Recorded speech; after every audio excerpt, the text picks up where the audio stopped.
Fyodor Dostoyevsky, the Gambler, Introduction. In September of 1866, Fyodor Mikhailovich Dostoyevsky was faced with what seemed an impossibly difficult task. He had to write a complete new novel for delivery to the publisher Stolovsky by 1 November, or lose his only profitable source of livelihood. The payments he received from the proprietors of the magazines in which his writings were first published had never been very great, but once a writer was established, much more could be hoped for from subsequent editions in book form. In the previous year, Dostoyevsky had been forced by pressure from his creditors to sell Stolovsky the right to produce a collected edition in 3 volumes of all his previous works. The price of 3,000 rubles Stolovsky paid for the privilege was to include a new book, quote, of not less than 10 printed sheets, end of quote, 160 pages.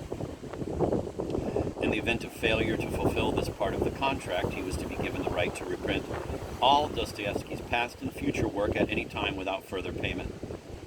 Dostoyevsky always maintained that Stolovsky forced him to accept these terms by buying up his promissory notes from creditors who had expressed their willingness to wait for their money, and then making those creditors insist on immediate payment. Thus, he was merely transferring the greater part of the 3,000 rubles to his own pocket.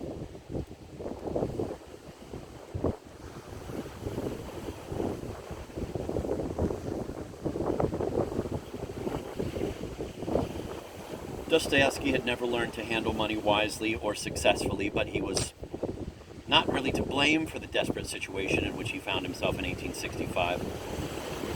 It resulted largely from his unquestioning acceptance of a responsibility he was by no means obliged to take on himself, the responsibility for his beloved brother Michael's widow and young family. Michael's sudden death in July 1864 came at a time when the brothers were struggling to put their new literary and political magazine, The Epoch, on its feet. But the magazine was practically stillborn, and they had only the remotest chance of success. Their first monthly journal, Time, started by Michael in January 1861, had been both successful and prosperous. Dostoyevsky had thrown himself with enthusiasm into the unofficial running of the editorial side, dealing with the contributors and himself writing articles and publishing memoirs from the House of the Dead and other novels there, while Michael, nominally responsible for the whole magazine, confined most of his attention to the business management of the enterprise. But an article on the Polish Rising, which appeared in the number for April 1863, was so displeasing to the censors that the magazine was immediately suppressed. What made the disaster overwhelming was that despite all their efforts, the brothers could not get permission to resume publication, even after several months. Instead, too late to advertise for subscribers or bring out the first issue before March, Michael was allowed to start an entirely new magazine in January 1864. He worked like a slave to get the first double number out, borrowing to the utmost limits of his credit to pay the contributors, arranging for printing and for supplies of paper on credit, and struggling with the editorial work as well. Fyodor contributed the first part of Memoirs from Underground to this January-February number, but was unable to help in any other way. From November 1863 onwards, he was in Moscow, unable to leave the bedside of his sick wife Masha, who died of consumption on 15 April 1864. At the end of the month, he returned to St. Petersburg and tried to take some of the burden from Michael, whose health, never very robust, had suffered severely from all the strains and anxieties of the past year. Michael, however, continued to drive himself as hard as ever, and when he too died less than 3 months later, his family was convinced that it was the Epoch that had killed him. In view of the enormous debt the magazine had now accumulated, and of the fact that as a former political prisoner he was not permitted by the censors to use his own name as either editor or publisher, Dostoyevsky, with his brother's widow and children and his own stepson Pasha all dependent on him, would have been wiser, as he later realized himself, to, quote, assign the magazine to the creditors, together with the furniture and household bits and pieces, and take the family to live with me. After that, to work, produce journalism, write novels, and keep my brother's widow and orphans. The creditors, of course, would not have received even 20%, but the family, having renounced its inheritance, would not legally have been bound to pay anything during these 5 years after his return from exile in Siberia. Working for my brother in the magazines, I have been earning from $8,000 to $10,000 a year. Consequently, I could have kept both them and myself working, of course, from morning till night all my life, but I preferred to continue to issue the magazine. I went to Moscow, succeeded in obtaining from my elderly aunt the 10,000 she intended to leave me in her will, and began to publish the magazine. I spared neither money nor my health and strength. I was the only editor. I dealt with the authors and the censorship. I amended the articles, procured the money, sat up till 6 in the morning and slept 5 hours out of the 24. But although I got the magazine into good order, it was too late. But the main thing was that I was not able to write or publish in the magazine a single line of my own. The public never came across my name and did not know, even in St. Petersburg, not to mention the provinces, that I was editing the magazine. Now, for want of money, we can no longer publish the magazine and have to announce our temporary bankruptcy. And besides this, I have debts of some 10,000 secured by promissory notes, and 5,000 on my word of honor.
The letter quoted above was written in April 1865 when Dostoyevsky had already made his bargain with Dostoyevsky.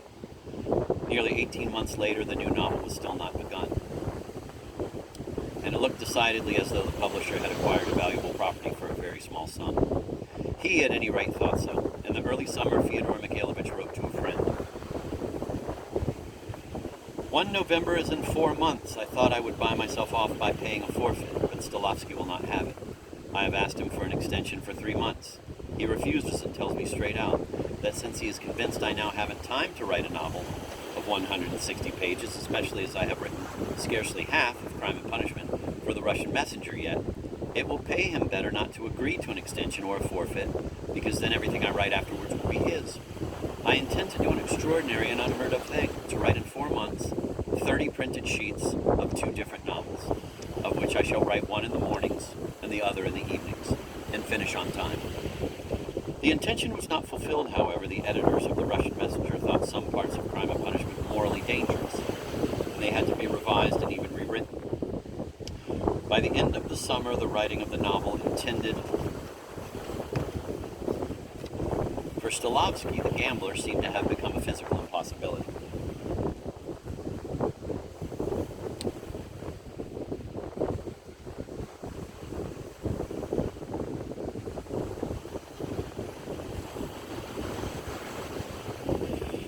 An old friend in St. Petersburg had a suggestion to make. He knew the director of the first Russian shorthand school, and on the director's recommendation, his star pupil, a young woman of 20, Anna Grigorievna Snetkina, was engaged. Dostoyevsky asked for and was granted a month's grace in the preparation of the 6th part of Crime and Punishment, and began working with her on 4 October, dictating every day from 12 noon until 4:30. Every evening, Anna Grigorievna transcribed her shorthand notes, and on the 31st, the gambler was finished, copied out, and ready for delivery the next day to Dostoyevsky. Dostoyevsky himself took it to the publishers, but Dostoyevsky, being away and his clerk unwilling to accept delivery of the manuscript, ingeniously left it at the local police station and obtained a dated receipt. 3 days later, he called on Anna Grigorievna and asked her to continue to act as his stenographer until Crime and Punishment was finished. On 8 November, he asked her to marry him and was accepted.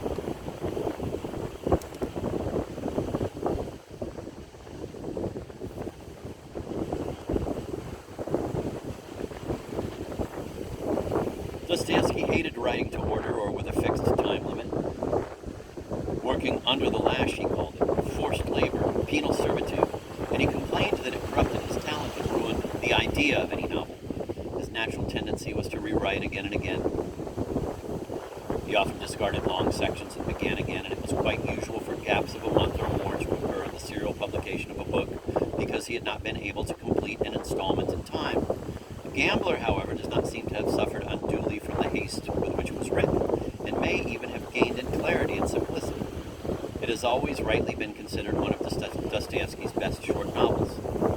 The dramatic or theatrical form of construction, which is nearly always clearly evident in his novels, is particularly conspicuous in it. It seems to fall naturally and easily into 4 acts. The plan had, of course, been carefully thought out some time before the writing was begun, and the theme had occupied Fyodor Mikhailovich's mind for a considerable time.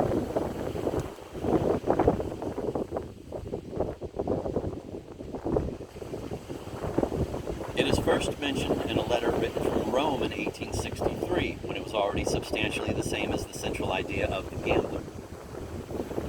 Quote, "The subject of the story is one type of Russian abroad. I take a straightforward character, a man of many-sided development though, but still immature in every way, one who has lost all faith but dare not disbelieve, rebelling against authority but afraid of it. But the main thing is that all his vitality, his strength, his impetus, his courage have gone into roulette. He is a gambler, but no more a mere gambler than Pushkin's avaricious knight is a mere miser. He is a poet in his own way, but ashamed of this poetry because he is profoundly conscious that it is unworthy, although the necessity of risk redeems him in his own eyes. If The House of the Dead was a picture of convicts who had never been drawn from the life before, this story will certainly attract attention as a very detailed first-hand account of the game of roulette."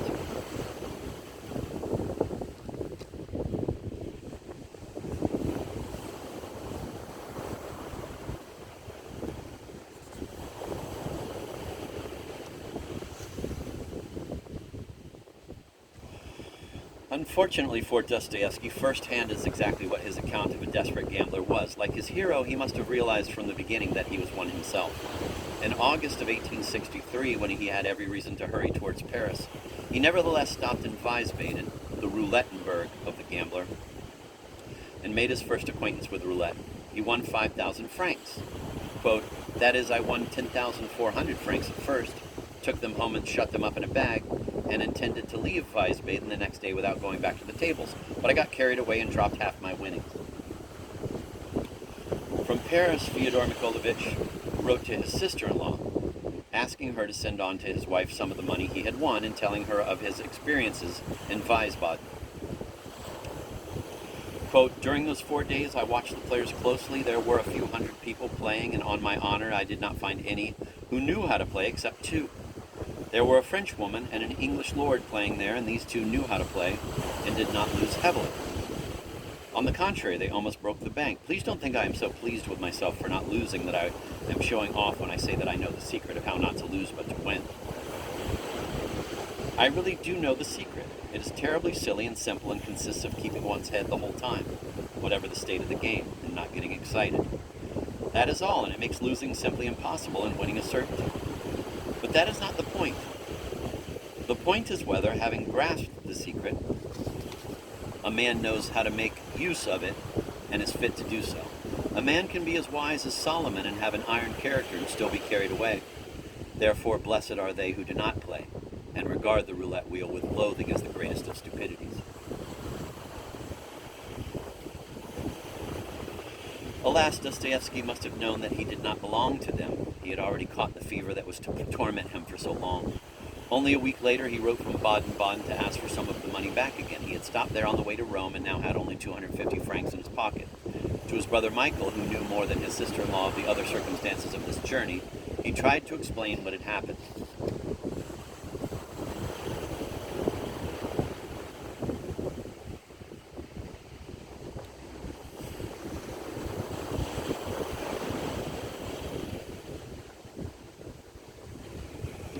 Quote, "You ask how anybody who was traveling with the one he loved could gamble away everything. My dear Misha, in Wiesbaden I invented a system, used it in actual play, and immediately won 10,000 francs.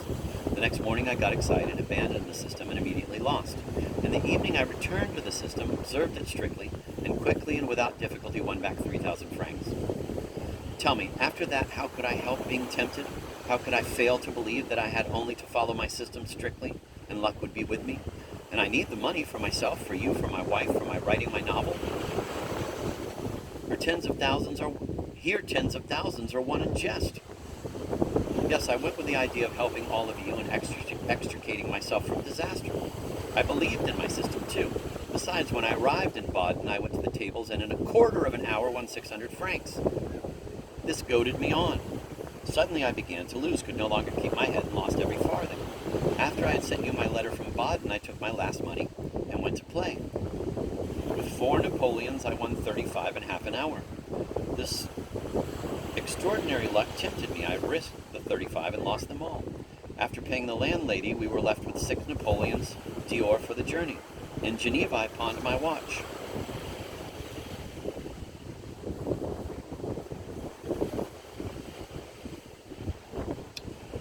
Once more, on the way back to St. Petersburg after parting from Polina Suslova, with whom he had spent most of his few weeks abroad, Dostoyevsky found an opportunity to go to the gaming tables.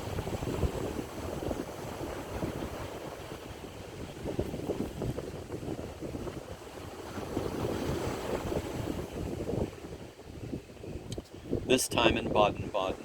In Suslova's diary, there is an entry, 27 October. Yesterday I had a letter from Fyodor Mikhailovich. He has lost everything gambling and begs me to send him some money. I had no money. I decided to pawn my watch and chain. It was not until after he had sold the collected edition of his works to Dostoyevsky that Dostoyevsky was able to afford to go abroad again, and then he made straight for Weisbach. A few days later, he was writing to Turgenev. And this is a quote from his writing to Turgenev.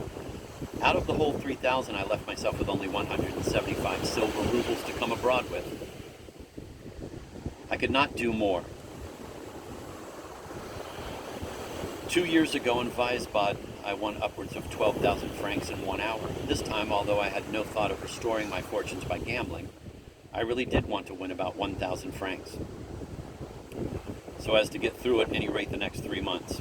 I have been 5 days in Weisbach, and already I have lost everything, the whole lot, even my watch, and I owe my hotel bill.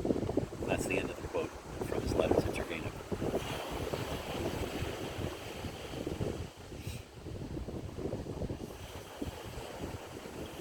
Once more on the way back to St. Petersburg after parting from Polina Suslova. Wait, no, I already read that, sorry.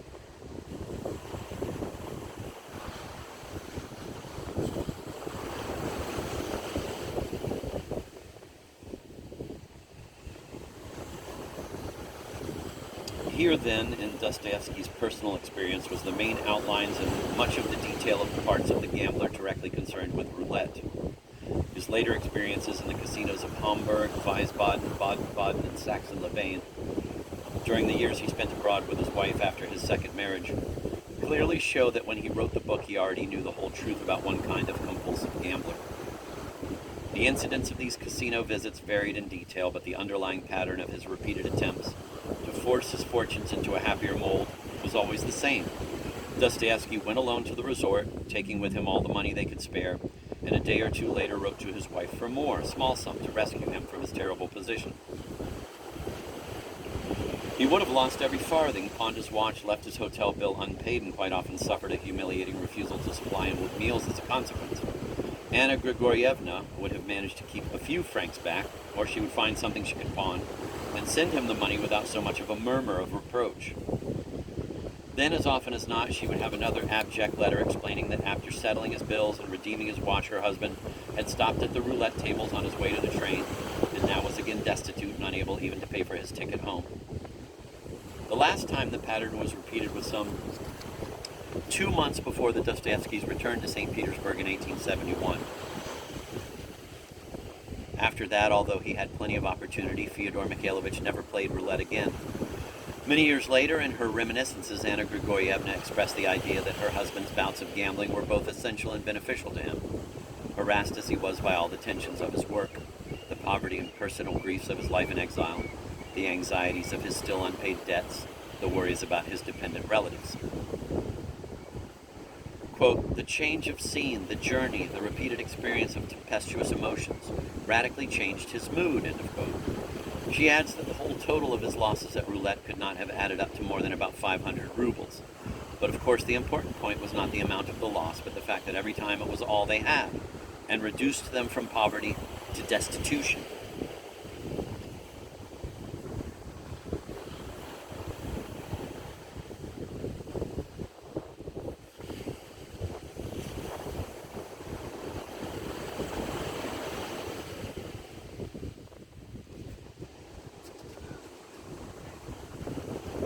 The greatest attraction of The Gambler lies in its gallery of portraits, especially those of the General, Mademoiselle Blanche, Polina, the narrator, Alexis, and Grandmama.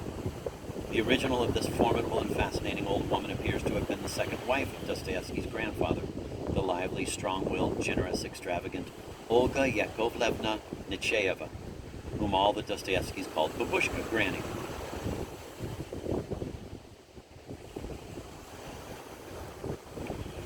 Alexis Ivanovich, the narrator of the novel, is undoubtedly a self-portrait, or rather a reflection of two sides of Fyodor Mikhailovich's temperament and personal history. One that of the gambler, the other embodied in the hero's relations with and feelings for Polina.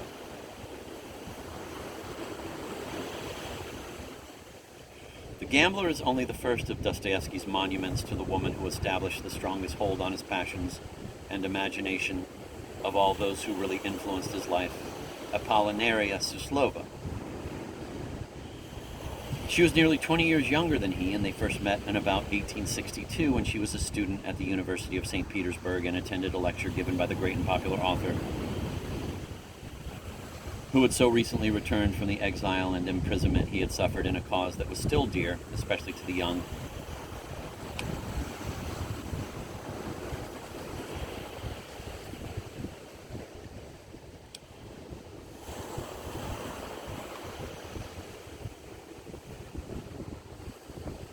It was when he was hastening to meet her in Paris, she had been too impatient to wait for him in St. Petersburg through all the delays caused by the suppression of time, that he broke his journey in Wiesbaden and succumbed to the temptations of roulette for the first time. The few weeks of his journey abroad that summer were the only prolonged time they spent together. Their last meeting, as far as we know, was in 1865, although to Anna Grigorievna's chagrin, their correspondence continued for some time after his second marriage. And their association was hardly ever a source of happiness, yet it obsessed him for several years and left traces on his work for the rest of his life. Paulina was the original of all the proud, demonic, passionate, exacting women of his later novels. But it was in The Gambler that he painted his most complete portrait of her, a portrait detailed, intimate, affectionate, and indeed tender, and plainly labeled with her name.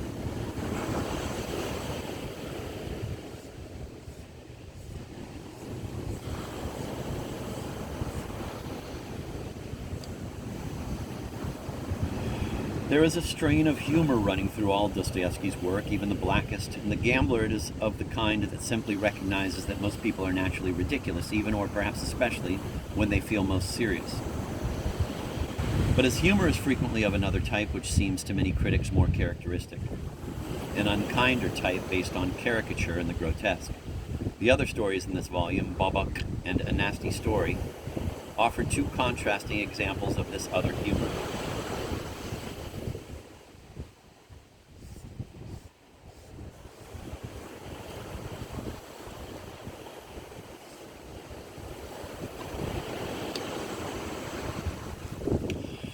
Bobok is a sharply satirical little piece belonging to a highly creative and productive period of Dostoyevsky's life. It first appeared in 1873 in A Writer's Diary, the new and brilliantly successful form of periodical publication he invented for himself, which enabled him to air his views on political questions, criticize past and current literature in Russia and abroad, discuss the cases in the criminal courts that had always attracted his passionate interest, revive memories of long past events and old friends and enemies, and express his boundless and generous enthusiasm and admiration for all sorts of men, movements, and ideas. He found room in it also for a number of more imaginative writings, which include some of the best of his short stories, like Bobok.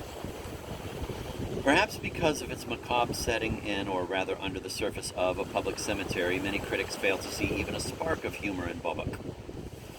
At most, they find it grimly ironical. A Nasty Story is one of the works that give readers, essentially out of sympathy with him, an opportunity to condemn Dostoyevsky's cruelty. When he began to write again after his years in prison, the influence of his first literary model, Gogol, showed very clearly in all Dostoyevsky's work, except Memoirs from the House of the Dead. Uncle's Dream, and especially The Village of Stepanchikovo, 1859, inevitably make one think of the Inspector General in Dead Souls. And A Nasty Story, which was written for Time in 1862, belongs to the same group. Its theme is the terrible gulf between a man's idea of himself, his ideals, and his motives, and what they prove to be in the harsh light of reality.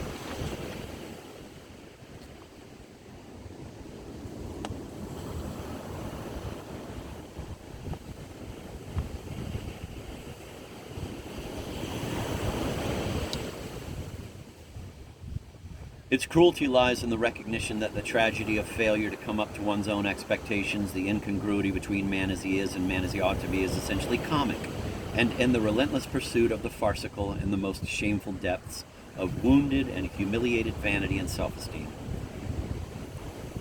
Perhaps a generation hardened by greater displays of cruelty will find Dostoyevsky's sense of humor less shocking and more convincing than some of his contemporaries and more immediate successors.